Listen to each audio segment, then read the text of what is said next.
Bonjour et bienvenue sur Mon Financier pour la revue de presse quotidienne de l'Écho. Nous sommes le lundi 7 septembre et bien évidemment, ce qui fait la une de tous les journaux, c'est l'incroyable arrivée en Allemagne qui ne s'arrête pas des migrants. Alors, les Parisiens nous disent la leçon de l'Allemagne. C'est vrai que c'est une leçon, mais ça va bien au-delà de l'aspect humanitaire. C'est une leçon humanitaire, bien évidemment, quelle que soit l'opinion qu'on a sur le problème des migrants.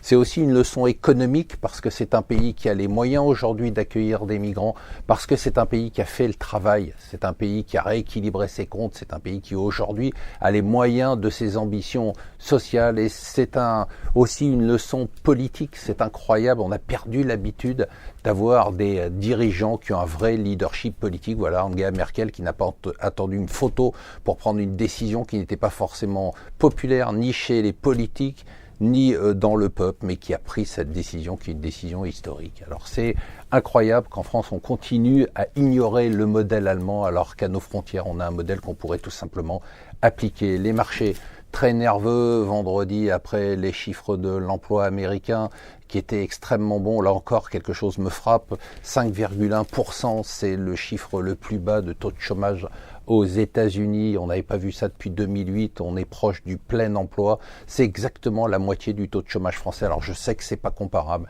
mais c'est quand même extrêmement frappant.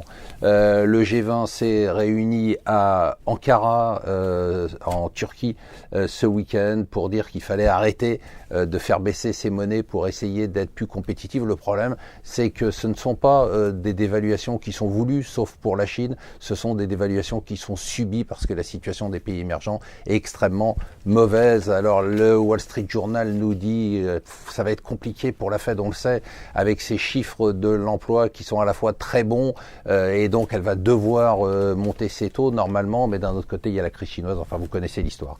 Très intéressant le Financial Times qui nous dit attention, avec le pétrole qui baisse comme ça va très mal pour l'industrie pétrolière américaine et surtout pour la partie gaz de schiste qui bien évidemment est beaucoup moins rentable.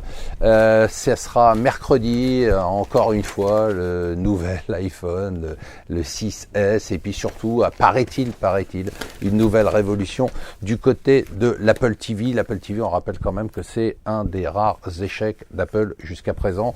Alors, Hollande va parler aujourd'hui, il va parler bien évidemment des frappes en Syrie et il va parler de la baisse des impôts, une baisse des impôts qui une fois de plus ne vous touchera pas mais qui fera que vous allez payer plus d'argent pour que d'autres en payent moins. J'adore la couverture de The Economist où on voit une énorme perruque qui ressemble à la coiffure de Donald Trump qui descend sur la Maison Blanche avec un message Washington, we have a problem. Voilà, restez avec nous sur Mon Financier.